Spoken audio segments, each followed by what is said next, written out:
the will to keep living. Better believe it. But I'm so afraid to die. That was D. Bradley doing a song off of Eve Jim Records, the late, great Leon Haywood studio right down the street here on Crenshaw. Too Much Man to Cry. Welcome to the second edition of Uncle Bobby's Country Corner, where real men don't play. We riding hard and deep today. To my immediate left, the co-host for today's show. I've known him for many years, and a quick backstory. I met him in Jim Brown's living room.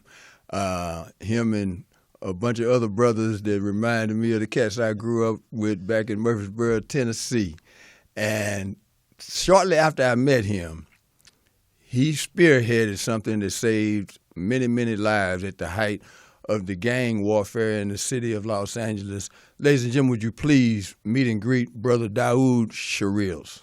How you doing, man? Oh, man, I can't be more than blessed. Can't be more than blessed. That's right, that's right, man. So, real quickly, man, just kind of give the people a little background in terms of your history in this city and the things that we'll get into a little more of it later, but just a little quick history on Daude Sherrills. You know, I say again, Daude Sherrills, out of the Watts community and stuff like that, family been there for a long time, and dabbling out of gangs and stuff like that, and also family was a part of the Nation of Islam. So I had both sides, dealing on the conscious community and also dealing in the grassroots and dealing with crime and violence and just surviving in that. So had the opportunity, like you said, to meet Jim Brown. And from there was history. I was one of the guys who was one of the architects behind the 1992 peace treaty. Well, you've been a little bit humble. You were the architect of the gang treaty in 1992. And for those of you who don't live in the greater Los Angeles area, it's hard to really appreciate the magnitude of being able to bring cats together in one setting that otherwise were taking each other out of this world. Oh, yeah. At that time, we was dealing with a homicide rate of 2,500 homicides at the top of 1992. And what we did was, some things that had declined those numbers drastically. And today, we still haven't reached those numbers based upon a lot of the work that we've been organizing and doing around the city and expanding certain services, which we call intervention prevention, which is something that I kind of coined phrase. And we jump-started the first ever intervention prevention organization, which is called Hands Across Watts, which is me and I co-founded with Tony Bogard and Ty Stick out of Nixon Gardens. And from that, we helped jumpstart a lot of other organizations that was focused on eradicating violence in our communities and stuff like that. Man, welcome to Uncle Bobby's Country Corner, and they'll find out over the coming weeks, the link that we got together, man, because we just getting started. Oh, we just now getting started. Our first guest today, I met him vicariously through television.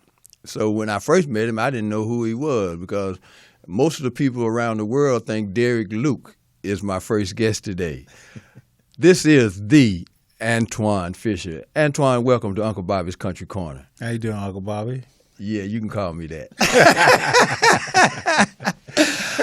What's amazing about this brother is once I did meet him in the flesh, it was in San Diego at an event sponsored by the Black Contractors Association, and I walked by him about 10 times without knowing that was him because, like everybody else, I was looking for Derek Luke, the actor, okay? But this was the brother who is the driving force behind this show today in this way. Compared to what? What do you compare your problems to in this thing that we call life? Because this brother was born in prison. And for the first 18 years of his life, unspeakable things happened to him. What I love most about ANTWONE Fisher is he doesn't wear the mileage, the horrors, the disappointments, the disillusionments that he had to have experienced. Can you imagine in the dead of winter in Cleveland, Ohio, sub-freezing weather, not having a roof over your head?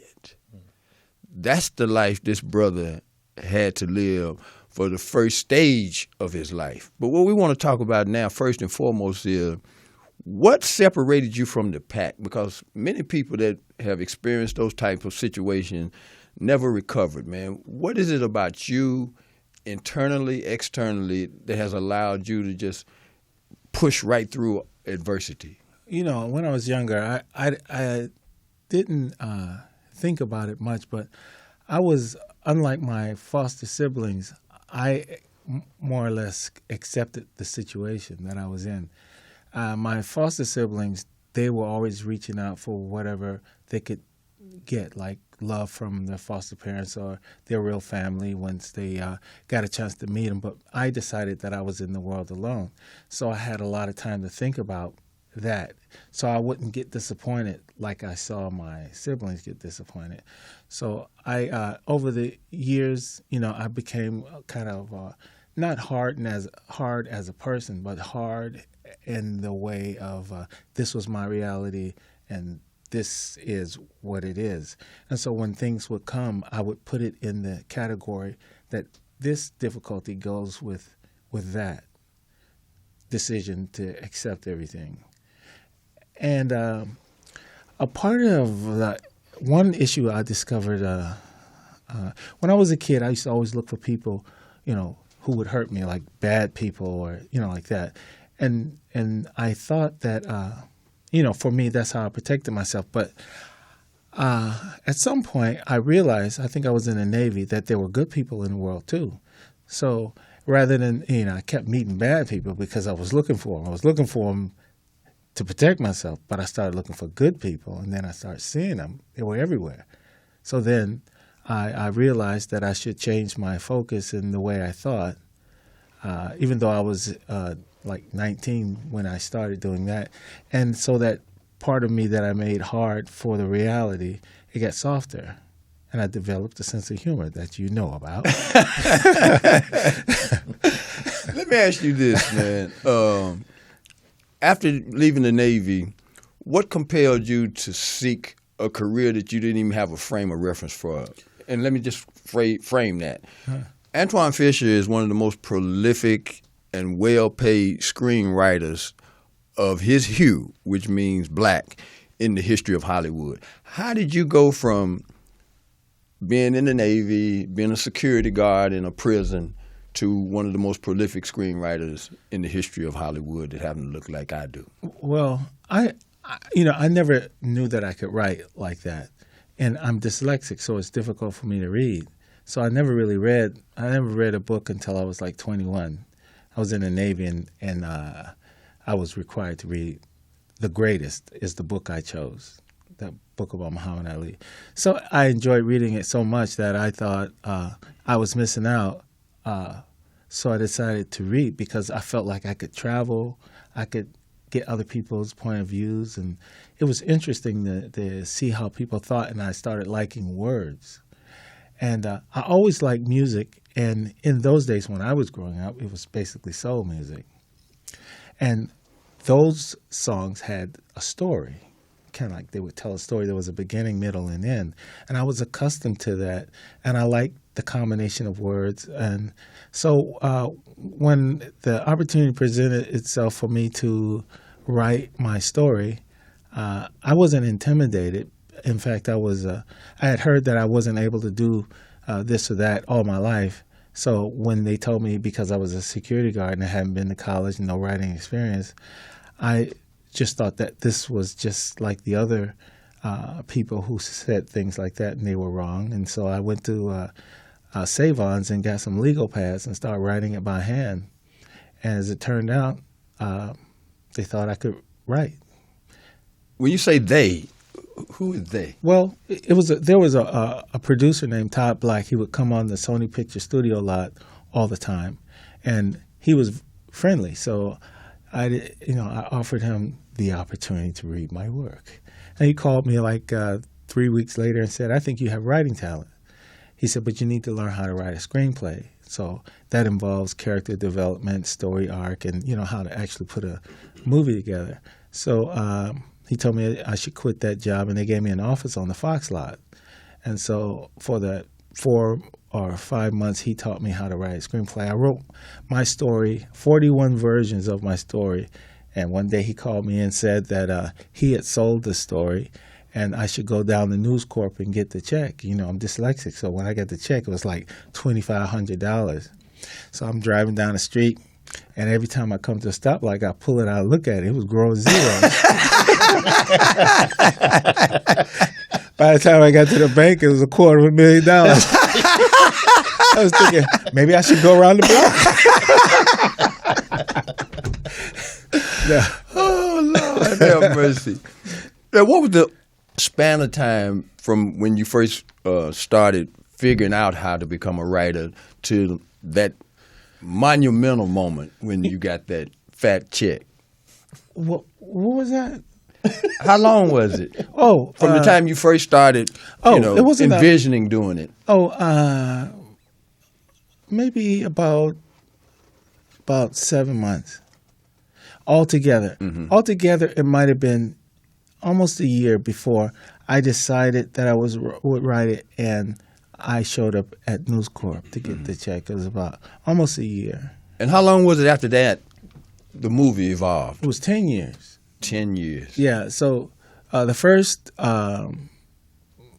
they bought it in 93, and then Denzel came along in 96, and then he had other movies to do. When I met Denzel, he was doing He Got Game. He was getting ready to do that movie. So he had a lot of movies that were in line, and I had to get in line. And then there was something happened, and so my movie came after Training Day, actually, or Out of Time. Mm-hmm. Now, a lot of people are going to find out for the first time some of the other significant movies that you had your fingerprint on. So what would some of those movies be? Well, I like Rush Hour, the first one, Money Talks, a bunch of Chris Tucker movies, and ATL. There's a new Training Day. I wrote the Training Day for Warner Brothers. The television show? No, that was a sequel for the original Training Day. And it's Ethan Hawke's story. Mm-hmm. He has the same unit that Denzel has, and he's haunted by Denzel. You know, Denzel said that he would be, if he was going to be successful as a narcotics officer, he had to have a little of it on him. and in this situation, he became a heroin head. So, yeah, I wrote that for Warner Brothers. But I've written 14. I had 14 projects or assignments with the major studios, and over the 20-something years, I've been doing it. So, yeah. Now, you've also ventured into directing and actually other aspects of the entertainment industry. Would you elaborate on that a little bit, if you would? Well, you know, as a writer, you know, you're always by yourself, and so, you know, you write. I've been writing so long that it's not like it's difficult. It's not difficult. The difficult part of it is that you're doing everything alone. And so, you know, I've had friends in the industry that do a variety of things, and so editors, and then there's directors. And I thought that out of all the other things that in filmmaking I would probably direct would be the thing. Because if you can write, you probably can direct if you're good enough. Because you're actually making the movie in your head. All the words, everything that happens in the movie. If somebody stands up and turn around or turn a doorknob, you have to write that. So as a director, you know, it's the director's vision. He may not want him to turn the doorknob, but you know, I have to do that. So in order for it to read like a movie and feel like a movie when they're reading it, you know, chances are if it's a good screenplay, guy could probably direct it. So I thought directing. Now, you've had a project that was highly acclaimed, a short film. What was that all about? Oh, there was a rapper on the Def Jam Records. It was Russell Simmons' Def Jam Records. His name was T. La Rock. T. La Rock got hit in the head with a bat after a concert, and he was in a coma. His parents couldn't take care of him, so this Jewish convalescent home took him in, and he started recovering. And all the Jewish people there thought he was an orderly, but he was actually a patient living there. he befriended this older woman. She was a Holocaust survivor, and they basically shared each other's stories, and she really helped him with some of his own demons. This was kind of a true story, and it happened in Bensonhurst, and so I wrote that for HBO New York. That was, yes, I did that, but then I did a short film of it, and then I entered it in the Los Angeles Jewish Film Festival. I was the only black guy there, and I won. Right. So how have you been able to stay grounded and on a square that is emblematic of who you have become throughout the stages of your life? And I'm saying that in the context of you've been married for how many years now? 20 years. And you have 2 beautiful daughters. What has kept you from yielding to the temptations of Sin City? I always think that because of the way I grew up, life was always like really real. Like things were, how I didn't get a chance to pretend a lot. I always had an immediate, everything was real. And so I never trusted getting outside of what was real. Like I never did drugs or anything. I never smoked a cigarette or weed or anything because I felt like life was difficult enough. I had to keep my eyes open because I was in the world by myself. So as you grow older, there's no I didn't feel like pretending was I didn't feel comfortable. I don't think I would have felt comfortable. And then I was in the Navy for a long time, and everything is real, and still ANTWONE, so I still have my own reality that if I got into too much trouble, they kicked me out, I'd be homeless just like I was when I joined. I got out of there, the Navy, after 11 years, and I went to the Federal Law Enforcement Academy in Glencoe, Georgia, became a federal corrections officer. When I say corrections officer, Bobby starts gritting his teeth. Start acting like he start having flashbacks. Just for y'all that don't know, I'd have been to jail and hell, and they both the same. Bobby started squinting at me like, yeah. But anyway, I find out working at the federal prison, you realize how easy it is to wind up in prison. Yes. I mean, you can just be walking down the street and you easily wind up in prison. There was people in prison just because they were friends with someone. Mm-hmm. And got 20 years. There was a guy who had 20 years, and he was hanging out with a friend who happened to be a drug dealer. But he only hung out with him for a week or two during the time. And then when they came down on the friend, the drug dealer, they came looking for him because they had pictures of him. And they said that, well, we know you know him. We need you to help us with our case. And he said, well, this is my childhood friend. We went to school together. We're just hanging out. I wasn't doing anything. And they told him if he didn't cooperate with them, he was going to get time too. So he didn't cooperate.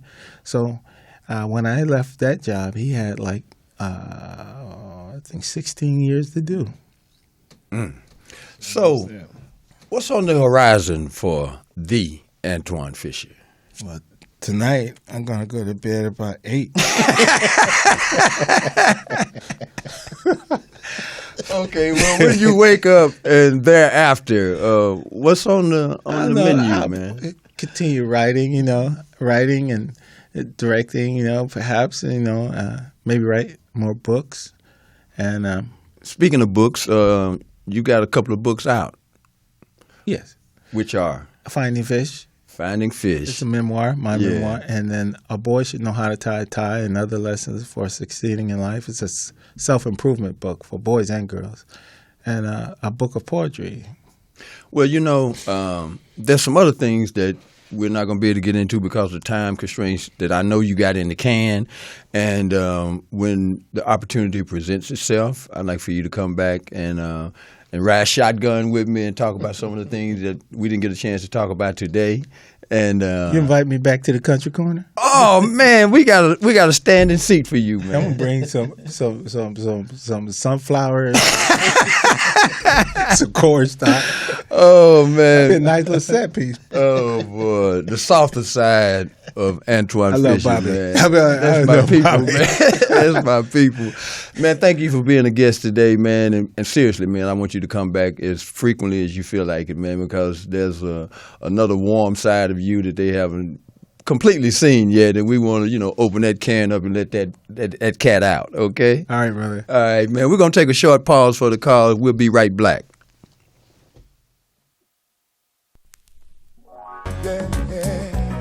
What race, creed, or color? Everybody, we need each other.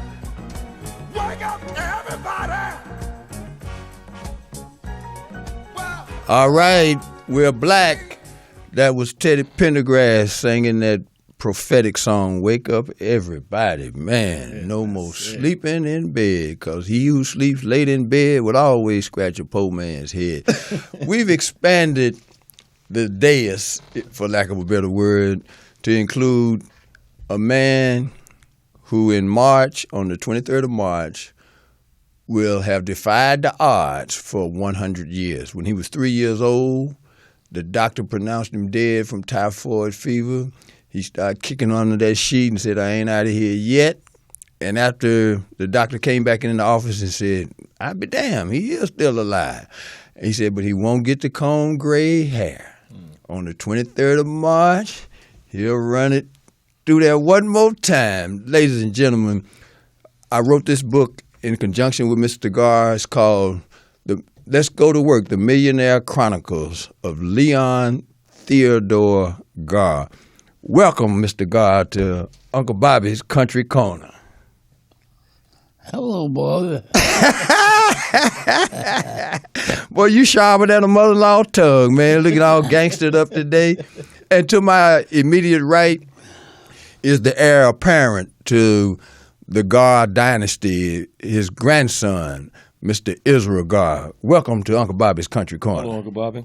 All right, we're going to get back to an extensive conversation with Mr. Garr in a few minutes, but right now we have on air, calling from West Virginia. Her name is Crystal Good. She's an author, a mother, a speaker, advocate for the environment, for economic development and entrepreneurism. Welcome, Crystal Good, to Uncle Bobby's Country Corner. Hello. Thanks for having me. Oh, it was necessary. Before people thought I was just, stuck on these hairy guys. I needed to let them know that there are women who appreciate the fact that there are some men left on the planet. And I just wanted to have you come in today and to speak to what it is that makes you reflective of the theme of the show today. Compared to what? Have you been through something that you didn't necessarily think you was going to be able to get out of or go through? And if you would, kind of share with us a little of your personal history and why I decided to invite you on this show today. Well, I think it's because I'm from West Virginia, Bobby, but... Well, you country as a can of corn, that's for sure. That is for sure. My story, or part of my story, and that's how I always like to start it off. This isn't who I am. It's a part of me. When I was young, at age 5, my stepfather started molesting me. And my stepfather was white. My mother married a white man, and I tell that piece of the story because race played an important part in sort of how he held power and manipulation over the story. But the part of perseverance is that the abuse I endured was from 5 until I was about 14, when I was sent to live with my grandfather. And then when I turned 18, I sort of had an awakening about the crimes that were committed against me, and I knew that I was of the legal age to take action. And so I did. At the time, I was 17. I was, between 17 and 18, I was living in Atlanta, Georgia. I was doing catalog modeling, and I came back home to West Virginia to file these charges. And I took with me my childhood friend, my next door neighbor, whom my stepdad also abused, and we went down to the police station, and we gave our testimony. Now, I'm from a little town, so they sort of wrote it down, and, said, sorry about that, ladies, we'll do an investigation, and they said that I needed an indictment. Now, at the time, I didn't know what an indictment was, but I just knew I needed to get one. So I went down to the prosecuting attorney's office, and I signed in, and I sat there all day long. And finally somebody came out and said, honey, we just can't hand you an indictment. And that sort of started my pursuit of learning how the legal system works, and what this process was. And that's also a part of my story, is just sort of like gaining knowledge and information about how I was going to win, because I knew as a little girl I was going to get him. And I say that just thinking about calling in about some of the little tricks I would pull. 5 to 15 is a long time to live with what I consider somewhat of a monster. And living in the country. And I remember one time my stepfather asked me to get him something to drink. He was out there cutting grass, and so I went in the house and I poured him a big old glass of vodka. Because when you're out there cutting grass and you take a drink, you don't think about it, you just swallow it. So, that was sort of my first, childhood thinking that I could be victorious. I needed to get justice for myself. So, I'm 18, 19, and, trying to figure out how to get an indictment, and I'm writing letters to the police. How's it going? I'm making phone calls. Time goes on, 19, 20, 21, 22. Nothing was ever happening. It just felt like a constant defeat. The doors were always closed, Then I go on 22, 23, 24, it's the same, 25, 26, 27. I'm writing letters. I'm getting smarter, though, and I'm starting to build a career in the community, something what I call social capital. So I never really had, the capacity to hire a lawyer or really get that kind of advice, but I would ask people questions. I would say, how can you help me? And then one day, in this really sort of odd turn of events, I met the head of the defense attorney. And he heard my story, and he thought, well, who dropped the ball? How did this happen? And he wrote a letter to the prosecuting attorneys and explained that this was highly unusual because in his 35 years of trying to keep people out of jail, this was the first time he was trying to put somebody in jail.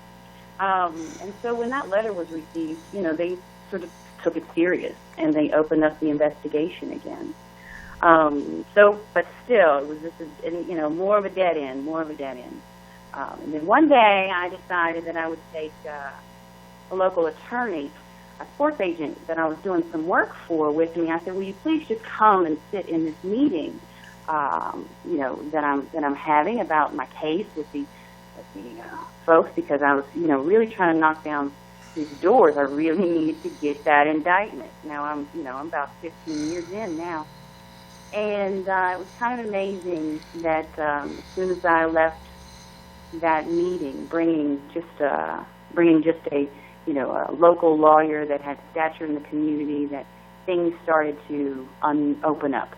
People started to, find evidence and testimony and things, and the case really started coming together, and he was able to, question them on why they were, not doing this or not doing that.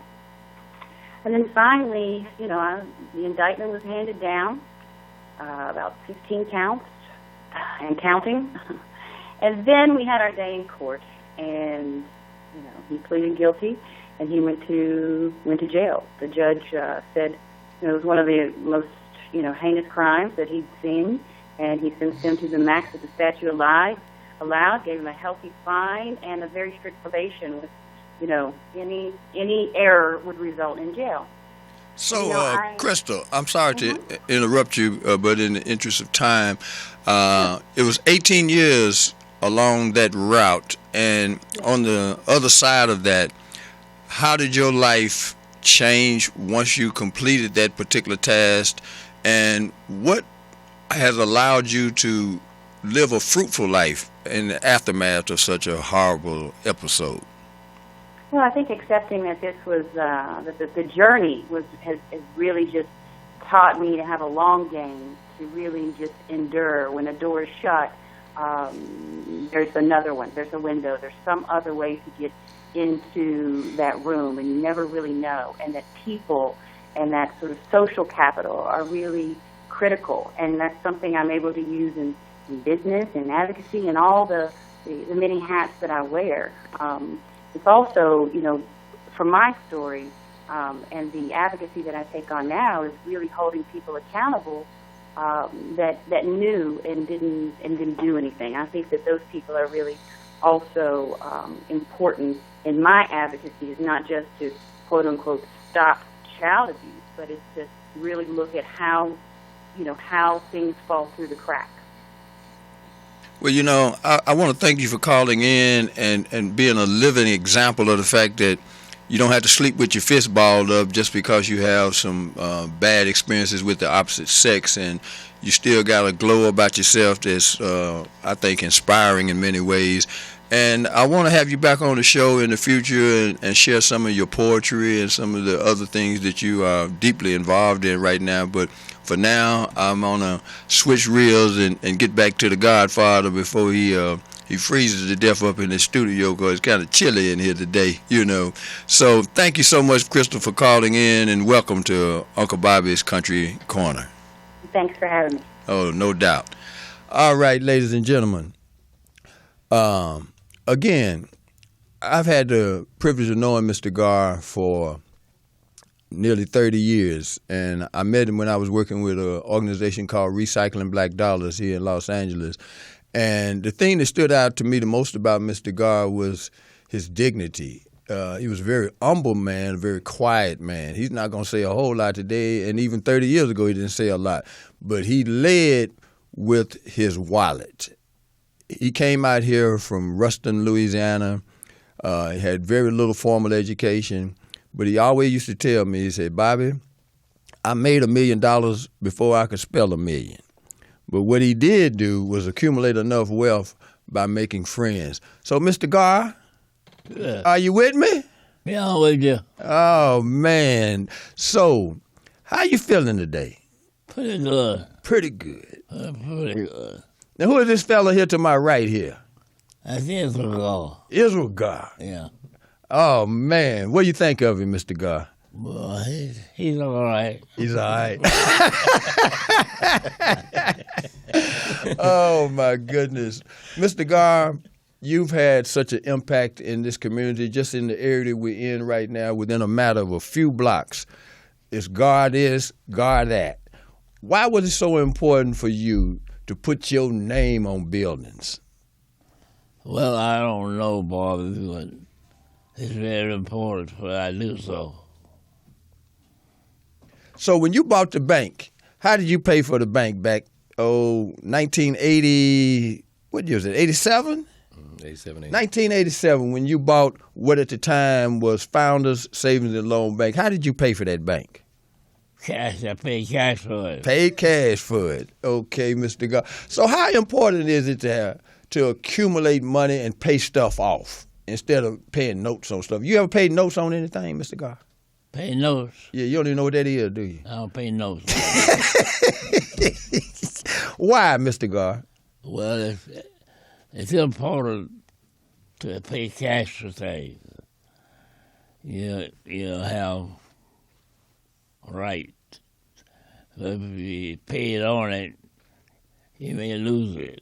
Mm-hmm. So in other words, it ain't yours till you pay for it, huh? Yeah. In full. In full. Okay. Now, why did you pull that pistol on that white man back in Louisiana back in the turn of the century, damn near? What was it? He was about 12, 13 years old, something like that. Why did you pull that pistol on that white man? You remember? Did you whoop his mule or something? I just you bring it to my memories. I done a lot of things. Yeah, well, you was working on a freeway, and you whipped the mule, and the man told you he was gonna whip you. Yeah. And you shot at him, didn't you? Yeah. Where I get it from.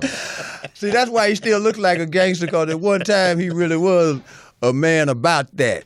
But you grew up in a family that owned a lot of property on both sides, your mother and your father. Yeah. How much did that influence the way that you look at the world and the importance of ownership? I don't know, Bobby, but it looks good to own something.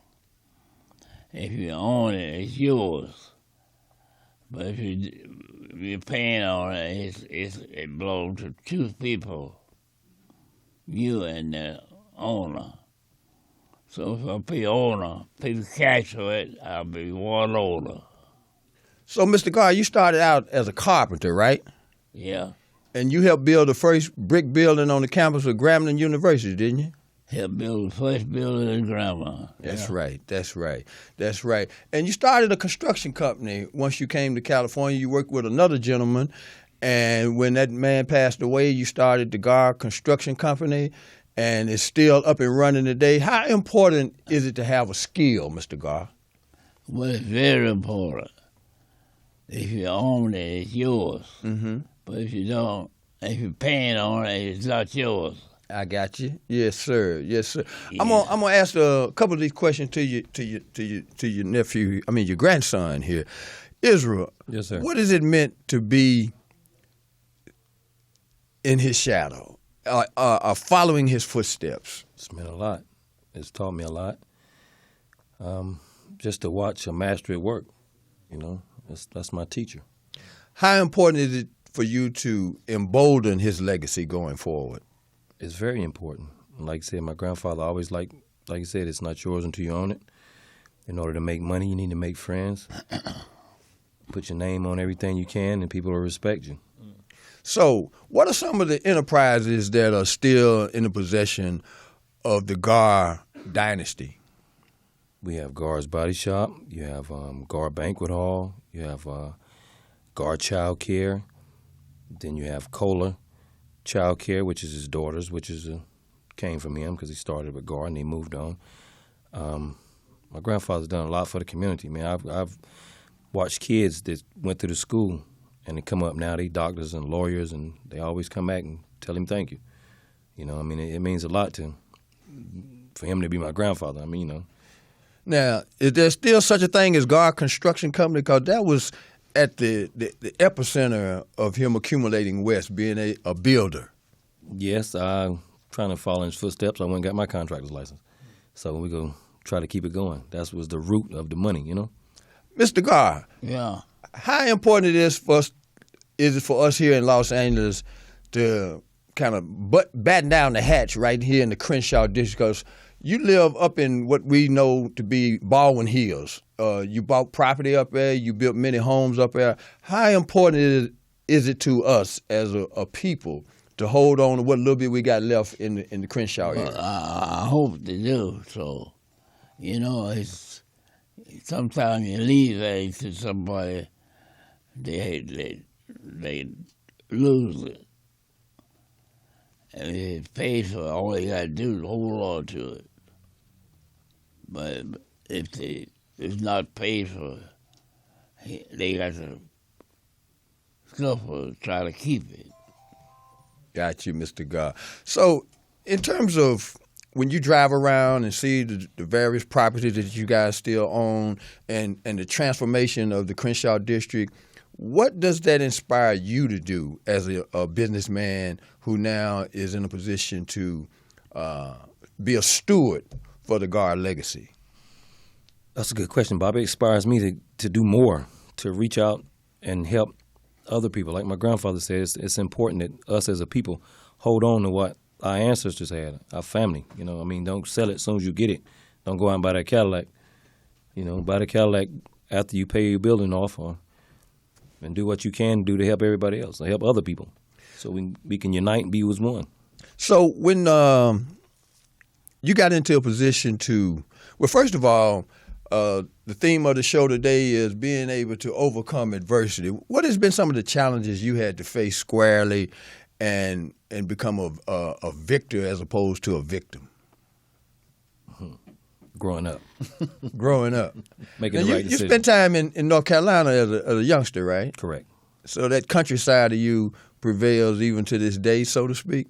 Yeah, like hospitality. Yeah. But don't get it wrong now. He'll lick you till he lick you clean, then he ain't gonna lick you no more. But seriously though, you dealt in the music industry, you worked in the technology arena. What made you, start moving back to the roots that you came from? My grandfather. My grandfather always told me, son, when you settle down and want to work, I'm going to teach you how to make money. I'm like, okay, Grenady, right now I'm making I just graduated college. I got an engineering degree, and, I figured like I knew everything, but I didn't. So once like I said, I grew up, settled down, and came back to the roots, he really showed me how to get in.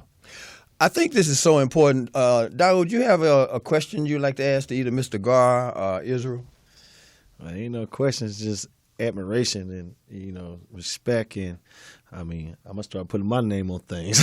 It's just a trend. You know what I'm saying? There's legacy. And like I said, it's just an honor and a pleasure. Very honor and pleasure. So the phone number here is 323-293-3375, and in the remaining minutes of the show, if there's someone that has something of significance to say, we would welcome those phone calls. Israel. Yes, sir. You have children. You have sons. How many sons do you have? I have 3 boys and 1 girl. And have they begun to understand the magnitude of being a Garr yet? The oldest 2 have. The 2 youngest ones, they still growing up. But, they understand that our grandfather, their great-grandfather, worked hard to establish his name. His name is like a brand. So, it's like always hold your head up, respect it, and know that there's blood, sweat, and tears behind his name. So I guess the first thing that comes to my mind as I look at not only the theme of this show today, which is being able to overcome adversity, how important is it to begin to bridge the gap between generations? Because I'm 2 generations removed away from him. You're 3, your children are 4. How important is it for us to begin to cherish the legacy of the few remaining people from his era? It's very important, Bobby, because right now, I never thought I'd say it. I always listen to my moms and my father talk. The generation is getting a little crazy, but sometimes the generations is getting a little off track, and it's up to us as what we call, not using gang terminology, but OGs, to bring us back together. Because right now, man, it's like some of these kids out here is really off track, and we doing the best we can to get them back on track. And I've listened to you said, the co-host, as far as some of the things he was doing to the community, it's really needed out there. And I really applaud him, from doing that, because it takes brothers like him to do that in order to try to get some of the young guys out there back on track. They looking for somebody to help. All it takes is just that one person to change it. So amongst the many diverse things that Garr Enterprises is involved in right now, when you think of construction and all of the development that's going on here in the city and the absence of our participation as black people, what would you envision being able to do to affect change in that arena? Going out, trying to persuade individuals to come back to work.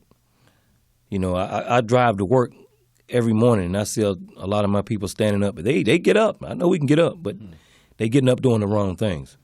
They getting up, standing up on the street corners. They have beer in their hand. Let's put that down and get a hammer in their hand. Let's put a nail in their hand. Like my grandfather said, you need a trade. You can have a little fun after you go to work, and you go to work and earn something. You feel good about it, other than somebody give it to you. So let's deal with the evolution of what's now Garr Square and how it has changed since you took over the responsibility of running what was at one time solely just Garr's auto body shop. What is Garr Square all about at this point? Well, Garr Square, man, once again, we're trying to give other individuals opportunities to come in and work. If you got an idea, we sit down and listen to it. And Garr Square basically opens his arms and come on in. If I need help, I never turn down help. And I'm hoping I can help you. So, and that actually includes people outside of our culture. Can you talk about the transformation that just happened in the last few months at Garr Square in terms of the interface with the brown community? Yes. To me, love don't have no color. I mean, I love my people. I love everybody. I mean, it's like whoever want a chance, my grandfather always taught me, if somebody want to work, it doesn't matter if you're red, black, green, yellow, orange. Give them an opportunity if you can. I'm going to speak a little more directly to that. Mr. Garr has had many properties over the years that have changed with the population in South Los Angeles. At the Garr Banquet Hall, which is a beautiful facility that people should be using instead of all of these hotels and motels around town for social affairs. And where's that located at here in Los Angeles? It's located at 5017 Southwestern Avenue.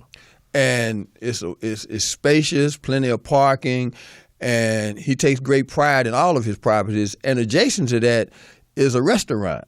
Absolutely correct. That used to be operated by our people. And now it's called what? Sonoras or something like that? Yeah. Now, here's what's interesting about that. Mr. Garr has always been a man that knew how to turn a dollar. And he'll work with his folks.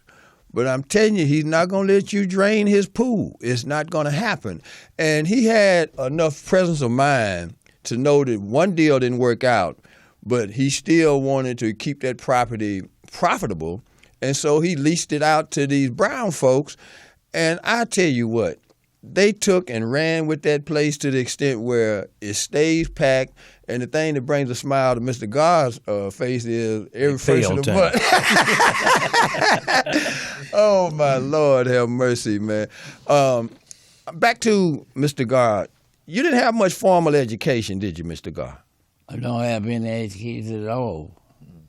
But you made up for it by what? By owning stuff. Working hard. So you bought the expertise. Yeah. Yeah. I'm leaving over $2 billion worth of property. I heard that. Yes, sir. So, Yeah, you did all right without a formal education. And a lot of people don't realize you can have more degrees than a thermometer and not be able to find your way out of a one-room apartment with an exit sign over the door. That's a beautiful thing. And he's living proof of that, you see. And we have to begin to respect real brilliance. Because it's a lot of people out here talking loud and saying Bobby, nothing. I'm sorry. Well, when we first met and you was writing the book, and we was just laughing, and like you said, you asked our grandfather, well, my grandfather, how was he go pay for the bank? And he was like, with a twist of a pen. That's what he did, too, on a certified check. It's a wonderful thing to have your grandfather own the largest black-owned bank west of the Mississippi, and for me to be his grandson, that's really an honor. So, I mean, I have to basically take it and run with it. Okay, we're going to accept a phone call right now. This is Uncle Bobby's Country Corner. Welcome, and what say you? I'm just saying thank you to Mr. Garr and appreciate all that you've done for the community to be the example, and thank you so very, very much. And to the young man as well, that he is definitely standing and making a difference. So God bless you all. And Bobby, you're looking great, my brother. And Happy New Year, and may we do all that we can to keep this country moving forward. God bless you. Thank you again, Mr. Garr. Who is this? Who am I speaking with? Oh, she's gone with the wind? Oh, okay. Well, we appreciate that call. It's clearly somebody that knows the history of this amazing man. We got a couple of minutes left, and as I wrap the show up, any parting comments, brother? I mean, just, to follow in the footsteps of our seniors. Like I said, I was not in the know, what I'm saying, in reference to, some of the things that this man, his legacy have left for this community. And I mean, when I find out things that's, really organic and that was brought from, the people that, us, I tend to try to uphold those type of legacies and stuff like that, and trying to contribute a little bit more. And like I said, it's just just a beautiful time to be at this station to hear these type of things, so I can like I say, further that legacy. You know what I'm saying, and following the footsteps of people who's done great things as far as in building and leaving things behind. And that's amazing right there. We got one more quick call before we wrap up the show. Welcome to Uncle Bobby's Country Corner. Who am I speaking with? Bobby, hi, it's Joya. I just wanted you to know that before, and I had already left the line. But again, my heart is just so thankful for Mr. Garr and all that he's done, and he is really a pillar in the community, and I'm so happy for his grandson who is stepping forward and making a difference. Okay, thank you so much. Appreciate the call. In the coming weeks, we're beginning to reach out to people in the business community to sponsor the show, because without sponsorship, we are not able to expand and to really be able to continue to bring the kind of information and models of possibility that are in and around us, not only locally, but nationally, and in some instances, internationally. So at this point, I'd like to acknowledge Tax Services, which is on King Boulevard. Two brothers, Dexter and Fred Mentor, will be coming on board in the coming weeks as sponsors of the show. Also, another contracting friend of mine who is going to be collaborating with Garr Construction. His name is Godwin Uwunze, and the name of his company is California Engineering and Shot Creek, Inc. Now, Shot Creek has something to do with concrete, I suppose, doesn't it? Yeah, that's outside of my purview, but I do know he's an incredible builder, and what we want to be able to do on this show is identify people that we can collaborate with. I know that you are bringing some things to the table that you'll be back on to discuss some of those things, not only within the construction realm, but in some other endeavors as well, because we rallying around the people who have rallied around us. This brother right here put money in my pocket. Jim Brown put money in my pocket. But more importantly, they gave us an opportunity to learn from them. So we're going to rally around the troops and the leaders in our community that have fed people throughout the course of their history on this planet. And one other thing as I close today, when I met Mr. Garr many years ago, he had enough money to burn a wet dog, and he decided to invest in me and allow me to tell his story. And for that, Mr. Garr, I will always be eternally grateful and thankful. And over the years, your grandson and I have been able to just, go back and forth and stay close enough to the point where we're going to be doing some amazing things. And I anticipate Garr Construction and Garr Enterprises to be a part of the ascension of Uncle Bobby's Country Corner. And as we close today, I just want y'all to know one thing. If you live 102 years, it's not only a blessing, you leave a lot of footprints.